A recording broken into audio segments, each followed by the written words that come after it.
Avant de plonger dans cette histoire incroyable, pensez à vous abonner à la chaîne et à activer la cloche.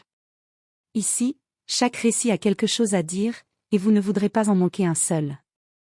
Dans les hauteurs de la ville, là où les gratte-ciel touchent presque les nuages, vivait un homme que tout le monde croyait connaître, mais que personne ne voyait vraiment. Adrien Valcourt était à la tête d'un empire de luxe, hôtel 5 étoiles, restaurant prestigieux, et une fortune qui faisait trembler les marchés. Pourtant, derrière les réunions, les costumes sur mesure et les signatures de contrats, quelque chose le rongeait. Des rumeurs circulaient dans son propre groupe. Des employés disparus sans explication. Des chiffres falsifiés. Des zones d'ombre dans la gestion de certains établissements. Et surtout, un nom revenait toujours dans les rapports internes, un responsable invisible, intouchable, qui semblait manipuler les étages inférieurs de son empire.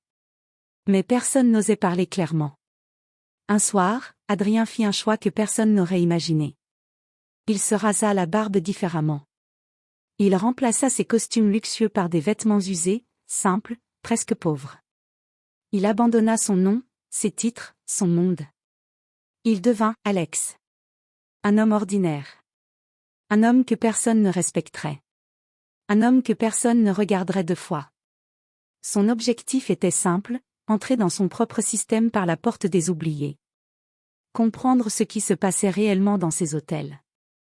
Et découvrir qui, dans l'ombre, contrôlait ce qu'il n'aurait jamais dû ignorer. C'est ainsi qu'il se retrouva employé temporaire dans l'un de ces établissements les plus fréquentés, comme simple commis polyvalent. Et c'est là qu'il la vit pour la première fois. Une serveuse. Elle ne parlait pas beaucoup. Elle travaillait vite, avec une élégance naturelle malgré la fatigue. Elle souriait aux clients même quand ils ne la regardaient pas. Mais surtout, elle observait tout. Comme si elle comprenait des choses que les autres ne voyaient pas. Et sans le savoir encore, Alex venait de rencontrer la seule personne capable de bouleverser toute son enquête, et peut-être même sa vie. Le matin était gris, banal, presque insultant pour quelqu'un comme lui. Adrien Valcourt n'existait plus vraiment aujourd'hui. À la place, il y avait Alex, un homme fatigué, avec des vêtements simples et des chaussures qui ne reflétaient ni richesse ni pouvoir. Il entra dans son propre hôtel par l'entrée du personnel.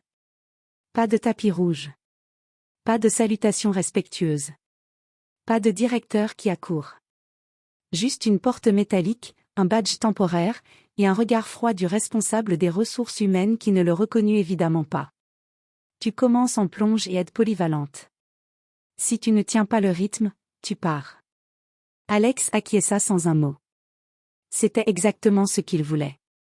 À l'intérieur, le contraste était violent. Le luxe du hall principal, visible à travers une porte vitrée, semblait appartenir à un autre monde. Ici, dans les couloirs du personnel, tout était rapide, bruyant, tendu. On ne parlait pas. On exécutait. Et puis il la vit à nouveau. Elle portait une tenue de serveuse simple, légèrement froissée par le service déjà commencé.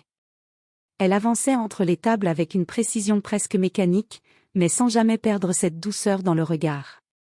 Camille Duval. Un client l'interpella sèchement. Vous êtes lente ici. C'est un hôtel ou une cantine?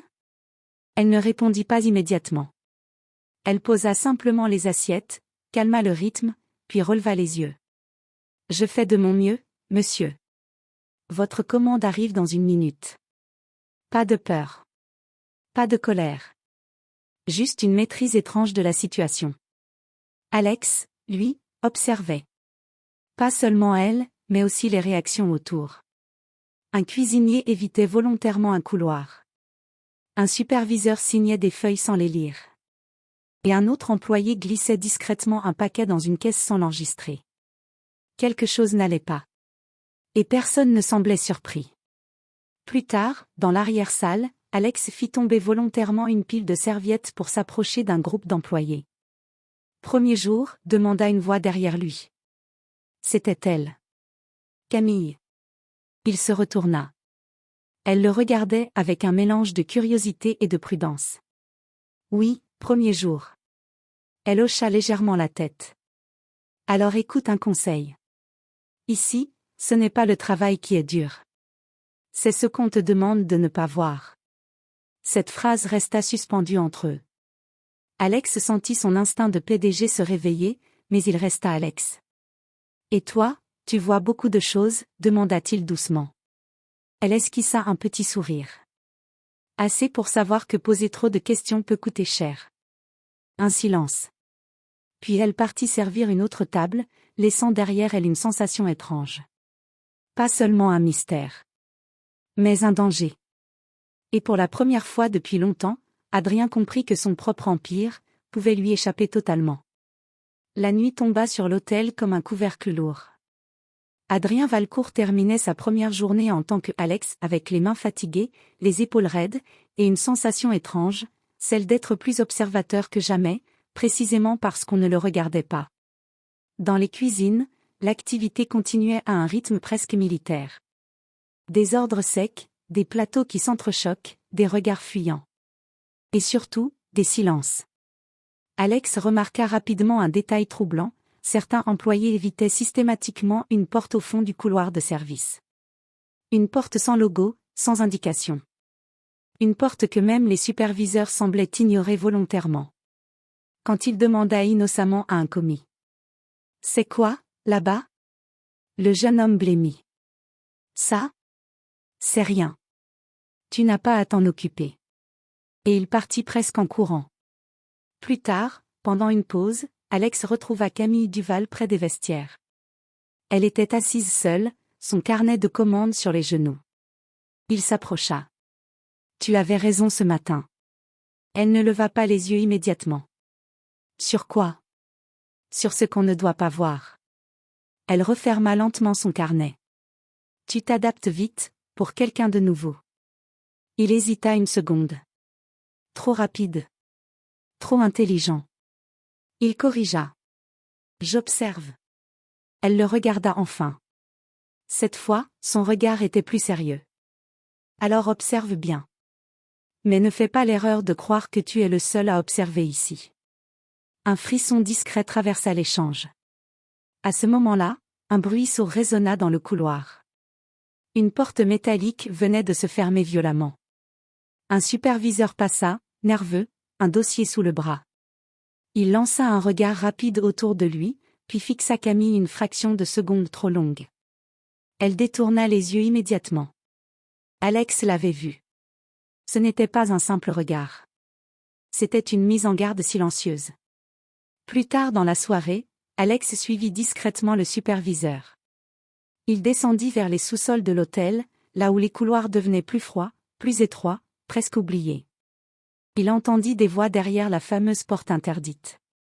Des chiffres. Des noms. Et un mot qui revint plusieurs fois. Transfert. Mais avant qu'il ne puisse s'approcher davantage, une main attrapa son bras. « Tu es perdu ?» C'était Camille. Son ton était calme, mais son regard ne l'était pas. Elle avait compris. Et pour la première fois, elle ne semblait plus seulement prudente. Elle semblait inquiète pour lui. « Ne descends pas là-bas, murmura-t-elle. Pas ce soir. Pourquoi ? Elle hésita. Puis répondit simplement. Parce que ceux qui posent des questions finissent souvent par disparaître de la liste des employés. Le silence devint lourd. Et dans les profondeurs de l'hôtel, derrière la porte interdite, quelque chose continuait de fonctionner, comme si personne n'avait jamais le droit de le voir. Cette nuit-là, Alex ne dormit presque pas. Adrien Valcourt restait allongé dans le petit logement du personnel qu'on lui avait attribué, incapable de faire taire les images dans sa tête, la porte métallique, les voix étouffées, et ce mot qui revenait sans cesse. Transfert. Ce n'était pas un simple problème de gestion.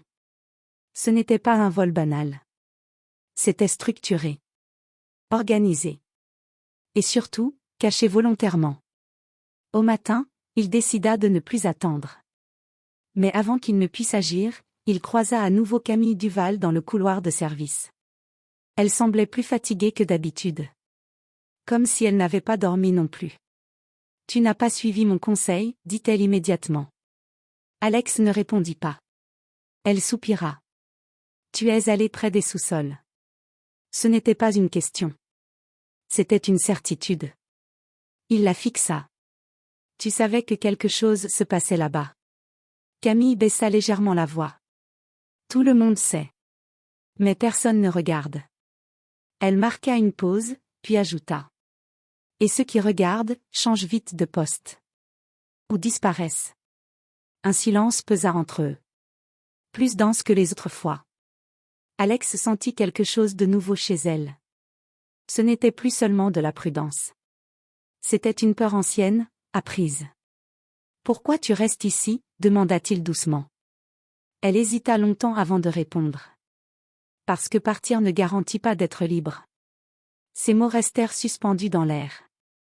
Dans la journée, Alex trouva enfin un accès indirect au sous-sol grâce à un chariot de linge. Il profita d'un moment d'inattention pour descendre un niveau interdit aux employés normaux. L'air devint plus froid. Les murs plus sales. Et les sons, plus étranges. Derrière une grille de ventilation, il vit ce que personne ne devait voir. Des dossiers empilés. Des écrans affichant des listes de noms d'employés. Et des transferts internes vers des établissements inconnus, sans signature officielle. Des employés rayés des plannings du jour au lendemain. Comme s'ils n'avaient jamais existé. Alex sentit son sang se glacer. Ce n'était pas seulement de la fraude. C'était une disparition organisée dans son propre empire. Mais alors qu'il prenait des photos discrètement avec son téléphone, un bruit métallique résonna derrière lui. Un pas. Puis un autre. Il se retourna lentement. Un agent de sécurité se tenait à quelques mètres. « Toi, tu n'as pas le droit d'être ici. » Et avant même qu'Alex puisse répondre, une autre voix s'ajouta depuis l'ombre du couloir. « Je t'avais dit de ne pas descendre. » Camille. Elle était là. Et son regard n'était plus seulement inquiet. Il était presque brisé. Comme si elle venait de comprendre que quelque chose d'irréversible venait de commencer. Le couloir semblait plus étroit que jamais. Adrien Valcourt resta immobile face à l'agent de sécurité.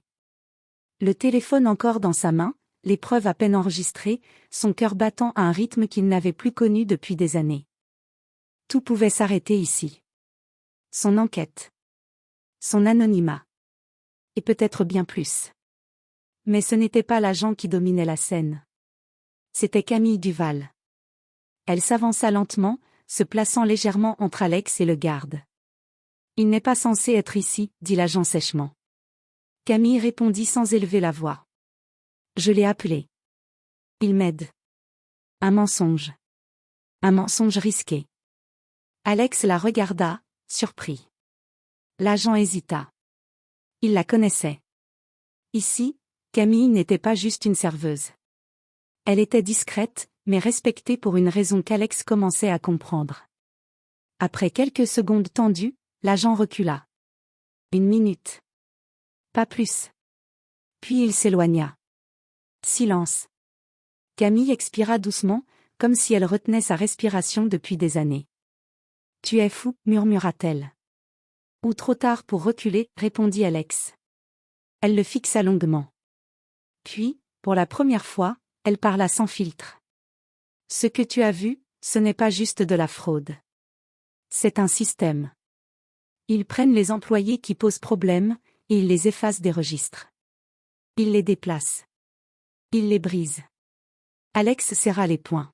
« Dans mon hôtel. » Camille hocha la tête. « Dans TON Empire, mais pas sous TON Control. » Ces mots frappèrent plus fort qu'un coup. Et à cet instant précis, tout s'aligna dans l'esprit d'Alex. Quelqu'un avait pris le contrôle de ce qu'il avait construit. Et lui, PDG, n'avait rien vu. Il inspira profondément. Qui ? Camille hésita. Puis elle sortit un petit badge de sa poche. Un badge de sécurité interne. Je travaille ici, mais pas seulement comme serveuse. Elle le retourna. Un nom était effacé, remplacé plusieurs fois. Je surveille ce qui disparaît. Le choc fut silencieux. Elle n'était pas seulement témoin. Elle était enquêteuse interne, seule. Elle continua. Et ce système, il remonte plus haut que les superviseurs. Alex comprit alors. Ce n'était pas un simple employé corrompu. C'était une structure entière. Et quelqu'un protégeait ça au sommet. Cette nuit-là, Alex prit une décision définitive. Il n'était plus Alex. Il était temps de redevenir Adrien Valcourt. Mais avant de dévoiler son identité, il regarda Camille. « Viens avec moi. » Elle fronça les sourcils. « Pourquoi faire ? » « Pour arrêter ça. Ensemble. » Un silence. Puis elle esquissa un sourire fragile, presque incrédule. « Tu ne comprends pas, ce système ne se combat pas seul. »« Je ne suis plus seul, » répondit-il simplement. Le lendemain matin, dans la salle de conférence privée de l'hôtel, les portes s'ouvrirent. Les dirigeants régionaux étaient déjà présents. Les superviseurs aussi. Et au centre de la table, Alex entra. Silence immédiat. Certains rirent nerveusement. Qui est-ce ? Mais quand il retira sa veste usée, et qu'il posa sur la table un dossier rempli de preuves et les accès administratifs du groupe. Le monde changea. « Je suis Adrien Valcourt, » dit-il calmement. Explosion de murmures. Les écrans s'allumèrent. Les transferts illégaux apparurent. Les noms disparus aussi. Et le système entier commença à s'effondrer sous les yeux de ceux qui pensaient être intouchables. Plus tard, quand tout fut terminé, quand les responsables furent arrêtés et le réseau démantelé, il ne resta que le silence. Et Camille. Elle attendait près de la sortie du personnel, comme au premier jour. « Alors, c'est fini ?» demanda-t-elle doucement. Adrien la regarda. Le luxe, le pouvoir, les milliards, tout cela semblait soudain loin. « Non, » répondit-il. « C'est maintenant que ça commence. » Il marqua une pause. « Mais cette fois, je ne veux pas le faire seul. » Camille le fixa longtemps. Puis elle répondit simplement. « Alors fais-le correctement. » Et pour la première fois depuis longtemps, Adrien sourit vraiment. Pas comme un PDG. Mais comme un homme qui venait de retrouver quelque chose qu'il ne savait même pas avoir perdu.